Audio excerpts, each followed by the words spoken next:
Hola, ¿cómo les va? Tengo muchos problemas. Uno, profe, interpreté mal la consigna. Veo ahora los trabajos que entraron los compañeritos que entendí mal los temas emergentes. Entonces, voy a tratar de quiero hacer tres cosas. Primero voy a hacer comentarios sobre los temas que parecen que eran la consigna correcta. Breve, torpemente, también con la humildad que corresponde a alguien que no es un actor del campo CTS. Estuve en el Congreso cuando éramos 9 años más chicos y demás. No tengo fotos, no. Pero no participé en la organización ni en nada de eso. No obstante lo cual, me parece muy interesante este ejercicio que hicieron y quiero agregar un par de comentarios con esa salvedad de mi lateralidad. En segundo lugar, quiero contarles algunas historias vinculadas a la propiedad intelectual, que gracias a Santiago me dio un pie fantástico diciendo esto, que era un tema que había quedado menos presente en este congreso. Y en tercer lugar, hacer un comentario de política pública que debería estar ligado a esas historias que les quiero contar. Los comentarios irresponsables y emergentes realmente en estos minutos son los siguientes. El primero es que los que trabajamos en tecnologías digitales e Internet vemos, creo, con un gran agrado lo que ha ocurrido en este congreso, ¿no? Esta presencia traccionada por el Conectar Igualdad, pero en muchos otros temas, la proporción de ponencias vinculadas a estos temas ha sido mucho mayor que la de 2009 y también que la de los ESOCITE y distintos congresos. Me parece que eso es algo que a muchos nos alegra, nos hace sentir más cobijados, queremos salir en la foto, etc. No obstante lo cual, hay algunas vacancias que a mí me llaman la atención. Una que no escuché nombrar y por eso la traigo para discutir es que si bien el campo CTS reflexiona mucho sobre la ciencia y la tecnología, es poco lo que se deja permear por los avances de la ciencia y la tecnología respecto del propio campo. ¿Qué quiero decir? Por caso, en el Congreso 2007 participamos en una mesa sobre conocimiento tácito. Conocimiento tácito, explícito, Collins, Polanyi, etc. Bueno, hay avances de las neurociencias en ese sentido que es difícil desconocer, es difícil seguir hablando de conocimiento tácito en una dimensión puramente social sin incorporar los avances de la ciencia a nuestras discusiones. A nosotros nos gusta tomar a los neurocientistas como objeto, gente que construye socialmente sus representaciones, que está buenísimo, pero no nos permitimos algo inverso, me parece. Lo mismo respecto de tecnologías digitales. Nosotros hablamos mucho de las tecnologías digitales, cómo se construyen, se estabilizan, se resignifican. Ahora, nos fijamos poco en cómo esas tecnologías modifican, por ejemplo, nuestras prácticas investigativas. En los talleres de tesis, en los seminarios de investigación, la verdad que se investiga de un modo bastante distinto por esos objetos. Sin embargo, no nos dejamos penetrar tanto por nuestros objetos como nosotros queremos domesticarlos a ellos, ¿no? Ese tipo de simetría, pensando en Bloor y otros autores, no nos es tan fácil, me parece, que es un punto para reflexionar. En segundo lugar, esto que también señaló Santiago, a mí me sorprendió mucho, es que no tenemos en este caso una gran presencia de la economía, en particular de la economía de la innovación. Lo vi recién a Sebastián Stulberg, no sé si anda por acá, que creo que debe ser el único representante, así que, bueno, como otros representan cuestiones específicas, pero en ese congreso hubo una gran presencia de esos temas, tópicos, abordajes, y me parece que nos perdemos de mucha riqueza al no contar con el rigor de los economistas, que cuando los sociólogos anateamos decimos cualquier cosa, como lo voy a hacer yo ahora rápidamente, nos señalan algunas vacancias numéricas, algunas inconsistencias. Me parece que eso es un tema para pensar, que puede obedecer a consolidaciones de campo, por ejemplo, de la LICS o de alguna otra iniciativa, pero también a qué está pasando con el campo CTS en ese sentido. De manera más general, me parece que esa vacancia en economía e innovación es algo de lo que explica esta ausencia de temas de propiedad intelectual, o al menos parcialmente, y de algo que a mí me interesa más, me parece más preocupante, que siempre estuvo, que es la baja relación con la dinámica capitalista. Digamos, hablamos de temas de economía, hablamos de temas de apropiación, etc., pero hablamos poco, aunque en este congreso se ha rumiado bastante, acerca de la relación entre quién produce el conocimiento y quién se lo apropia. Porque sabemos que en muchos casos son conocimientos que se producen de manera pública o sin fines de lucro, que luego son apropiados por firmas con fines de lucro. Y eso, como un poco estaba en el panel del miércoles, en algo que decía Diego, como un poco sugirió Santiago, es algo que tal vez merezca una discusión más amplia. En ese sentido, entonces, paso a contarles algunas historias. y hablar de piratería. En general, cuando vemos la palabra piratería, nos imaginamos a un pibe que está bajando computadora, bajando software o bajando películas en una computadora que son de una gran corporación. El pirata es pequeño, débil, y la corporación es grande y poderosa, ¿no? Entonces, incluso tendemos a sentir alguna solidaridad, como, bueno, ¿por qué lo persiguen este pibe, lo meten preso, etcétera, si al final incide poco sobre la corporación mala?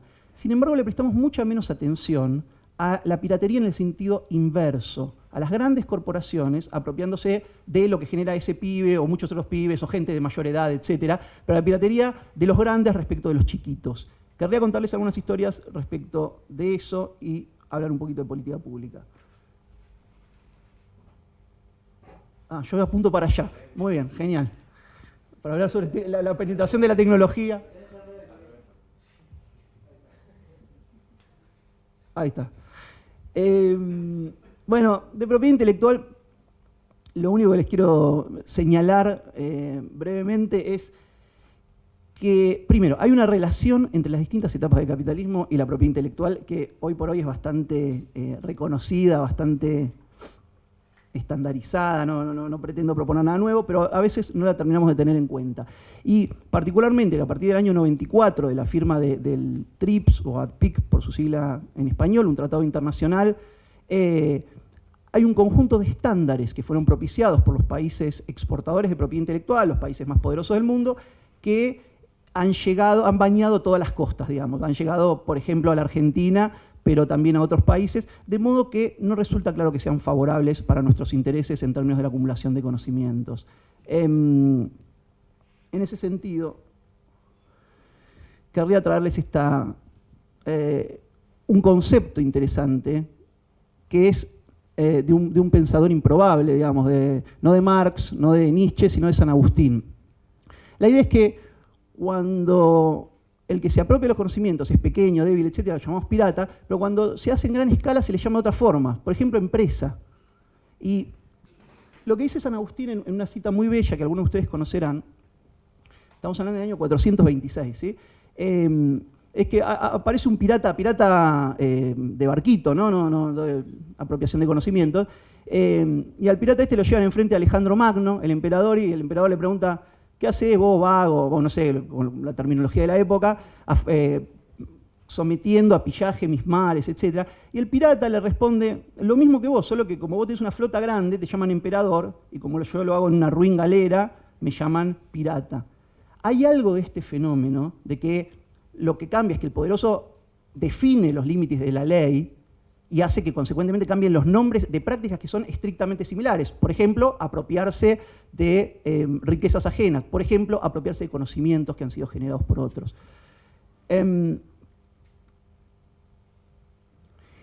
La hipótesis que querría traer ante ustedes brevemente, podríamos desarrollarla un poco, pero me gustaría dejar planteada, es que esa piratería de emperadores no ha sido una excepción, no es que hay un ejemplo dos, que ha sido la estrategia que han seguido todas las firmas, ramas y países exitosos en la acumulación de conocimientos. Que la acumulación de conocimientos, en el sentido de conocimientos útiles productivamente, ha seguido siempre este recorrido, el de Alejandro Magno. Tengo 10 historias, les voy a contar 2 o 3. ¿Cuánto tiempo tengo? Bueno, la primera que les quiero contar, la primera que me parece como muy clara, es la industria editorial estadounidense en el siglo XIX. Los estadounidenses tienen su ley de copyright del año 1790. En esa ley establecen que se va a proteger, se va a resguardar la titularidad de obras de autoría de las personas estadounidenses, no así la de los autores de otras jurisdicciones. ¿Qué quiere decir esto en criollo? Que todas las obras de autores ingleses se podían reproducir en los Estados Unidos de forma completamente legal. Lo que hoy llamamos piratería, lo que hoy ellos llaman piratería, era perfectamente legal y era incluso estimulado. ¿Por qué era estimulado esto? Bueno, por cuestiones que conocemos bien en términos económicos. La estrategia racional de un editor de libros situado en cualquier lugar de los Estados Unidos, no era hacer una gran inversión pagándole derechos, regalías, copyright, etcétera, al autor de un libro cuyo éxito se desconoce si va a ocurrir o no. Era cruzar el Atlántico, copiar algún libro que hubiera vendido mucho en Inglaterra, traerlo, imprimirlo, no pagarle a un autor y de esa forma enriquecerse. La política que lleva adelante los Estados Unidos hace que, por ejemplo, un libro de Dickens se vendiera en 1843 a $2,50 en Inglaterra y a $0,06 en Estados Unidos. Se dan cuenta que esto permite economías bastante interesantes en industrias, como son las relativas al conocimiento, clave. Los estadounidenses no hacían esto solamente para acumular riquezas, sino que esta estrategia permitió que un gran porcentaje de la población pudiera acceder a la lectura, a la lectoescritura, a libros baratos, y eso como una forma de desarrollo, no solo económico, sino también cultural, de independencia, etc. Y les permitió generar una, valga la redundancia, generación de autores. Recién cambia la ley en los Estados Unidos en 1891, un siglo después. ¿Por qué cambia la ley? ¿Por qué los tipos dejan de seguir copiando de manera impaga las ediciones de los ingleses? Justamente porque había una generación de autores estadounidenses que querían el reconocimiento internacional de sus conocimientos, de lo que ellos habían producido. La anécdota ahí es que Tom Sawyer tuvo su primera edición pirata en Canadá.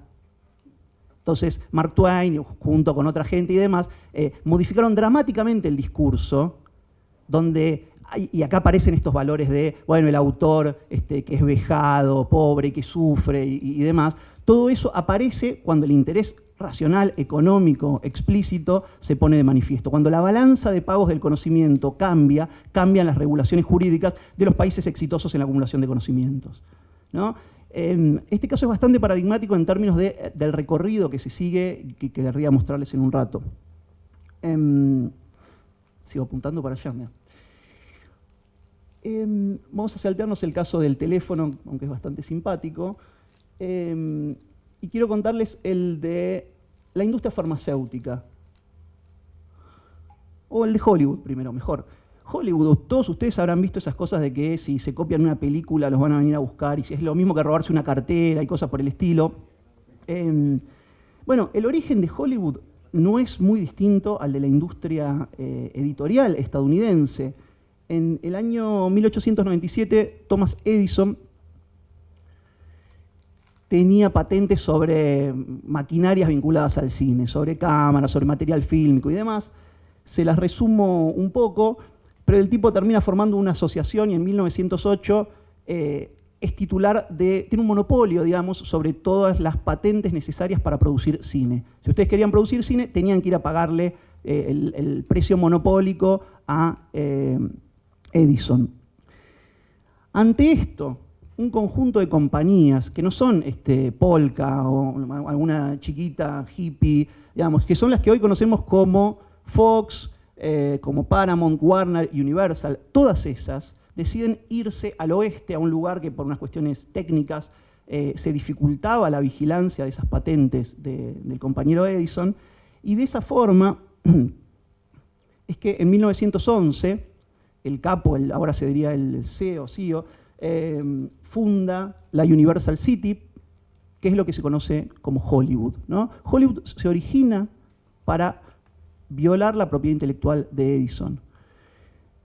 Industria farmacéutica, también, los que nos dicen, no nos copien los medicamentos para el HIV que se están muriendo en Sudáfrica, qué sé yo, porque nosotros invertimos, nosotros pusimos mucho de nuestro capital de riesgo, etcétera, etcétera, etcétera.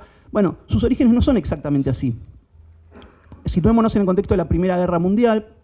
Naturalmente se suspenden las patentes en Estados Unidos de los alemanes, que por cierto eran los que estaban a la vanguardia de estas cosas, y se crea una asociación que lo que busca es que cuando finaliza la Primera Guerra Mundial le hacen firmar a los alemanes una venta de todas sus patentes por $250.000. ¿Es legal esto? Sí, perfectamente legal, pero nuevamente es el poderoso poniendo la frontera de lo legal de modo tal de beneficiarse de algo que a todas luces es muy parecido a lo que cualquiera llamaría piratería, ¿no? Esto que pagaron todas las patentes, $250.000, cuando en realidad 4 de ellas en ese momento valían $18 millones, ¿no?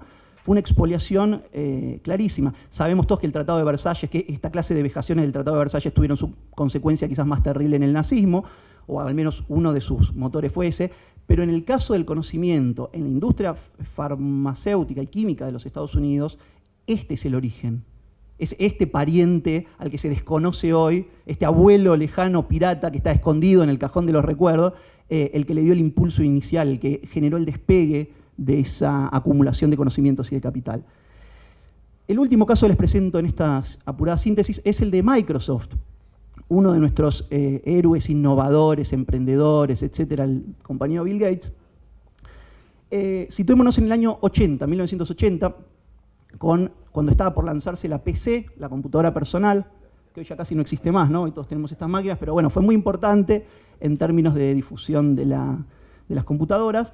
Sin embargo, la idea de que hubiera una computadora por hogar era algo extraño, que no parecía natural, era una apuesta riesgosa la de IBM, o al menos así era percibida por los actores relevantes de esa época.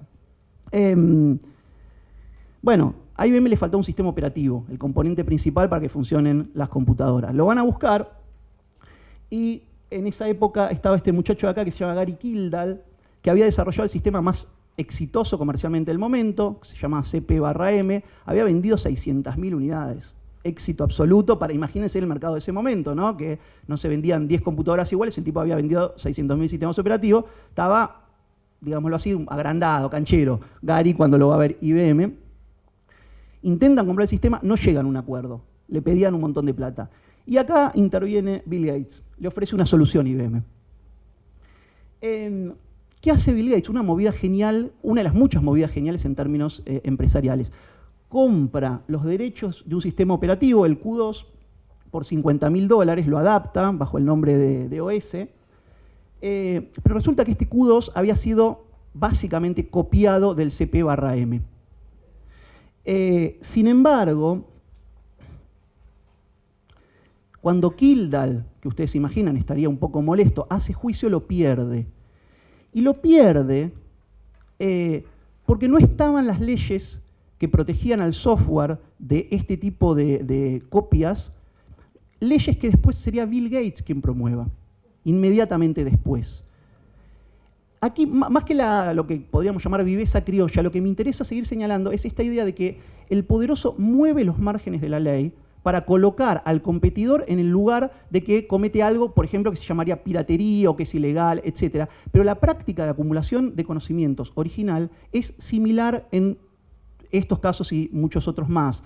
Digamos, apropiarse de conocimientos de forma impaga, de forma incluso, si quieren, ilegítima, y luego modificar las leyes para quitar la escalera, ¿no? Hay un autor coreano que habla de esta idea de quitar la escalera para que no suban otros rivales por ahí. Bueno, les presento rápidamente mi reflexión de política pública. Si ponemos en un eje la base de conocimientos, los conocimientos productivos, útiles para el desarrollo, la innovación, la transferencia, etc., vemos que hay un primer punto en el cual las firmas desarrollan sus bases de conocimiento ignorando, evadiendo mediante legislaciones locales o violando activamente los derechos de propiedad intelectual de titulares situados en el extranjero o aún en la misma jurisdicción. Algunos de estos casos son de titulares extranjeros, como el de la industria editorial, otros son en la misma jurisdicción, como el de Bill Gates y Kildall, o el de Hollywood. Hay una gran variedad, quiero decir acá, estoy naturalmente simplificando un poco las cosas, pero en todos los casos uno puede seguir este patrón con mucha claridad. Hay un segundo momento en el cual la acumulación obliga a pedir que se reconozcan los propios conocimientos generados. Entonces se sigue acumulando conocimientos, pero esta vez elevando la protección de derechos de propiedad intelectual, para finalmente, digamos, volar en altura, tener una última modalidad de acumulación de conocimientos, pagando regalías, pagando licencias a todo el mundo y ciertamente con el discurso ideológico de promocionar, de rasgarse las vestiduras ante la más mínima violación, ante la descarga de una película o ante la utilización de una semilla por parte de un agricultor que no pagó las regalías correspondientes. Esto se ve empíricamente, bueno, en muchos casos, algunos mencionamos, pero por ejemplo, los de Japón, Corea y otros países asiáticos, cuando se habla de estos, el milagro, BRICS y todas esas cosas, siempre es sorprendente que no se menciona el aspecto decisivo de la apropiación impaga de conocimientos. En todos estos casos, que está muy bien documentada y que tiene consecuencias importantes de política pública. Claro, ahí los teníamos en el punto A, pero un poco después, por ejemplo, en los años 80, todas estas industrias que vimos su nacimiento conflictivo con los derechos de propiedad intelectual, lo mismo la Unión Europea, Japón, Corea, y uno podría, en este género dudoso de las profecías, decir que en China e India en los próximos años va a aparecer algo de esto. Por cierto, ya hay una tendencia con las marcas. Ustedes vieron que en China se producía, todavía se produce, muchas marcas Nike y demás sin la autorización correspondiente. Hay mucha piratería de marcas. Sin embargo, crecientemente, a medida que aparecen marcas chinas prestigiosas, empieza a modificarse la legislación de marcas para cuidar eso. Entonces, algo de esta profecía uno ya puede ocultar que está ocurriendo. Ahora, el punto clave es que ese recorrido que siguieron las firmas, los países, las regiones exitosas en la acumulación de conocimientos, es completamente distinto del que nosotros firmamos en el TRIPS, en el ADPIC. Lo que nosotros firmamos legalmente es sobre la idea de un recorrido completamente distinto.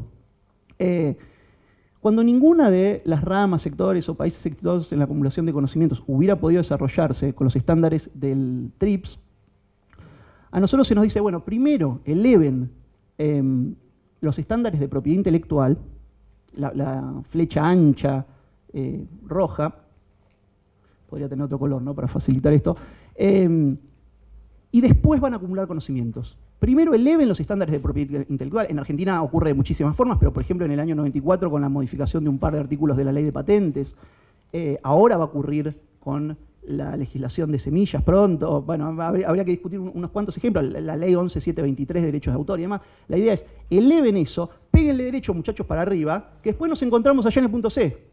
Nosotros los esperamos, ya llegamos. Ustedes sigan por ese camino, eleven los estándares, que van a venir las inversiones, la acumulación de conocimientos. Se va a dar de esa forma, tranquilos. Bueno, esto no sucedió nunca. No hay un caso donde esto haya ocurrido, ni medio. Yo sé que hay muchos temas de esto, se dice, si la inversión extranjera directa favorece el desarrollo, ¿no? Entonces se dice, bueno, en Chile se discute un poco si esto ocurrió en Malasia. Bueno, respecto a la acumulación de conocimiento, no hay ningún caso donde un país haya seguido esta estrategia que impone el ADPIC, la OMC, etcétera, y que haya acumulado conocimientos endógenos, que haya favorecido una acumulación de capital basada en el desarrollo de conocimientos propios. Sin embargo, no hay una reacción suficiente en términos legislativos y políticos frente a esta dinámica política. Consecuentemente, la pregunta obvia es si lo que vamos a hacer es lo que nos dicen que hagamos los países exitosos en la acumulación de conocimiento o lo que ellos efectivamente hicieron. Muchas gracias.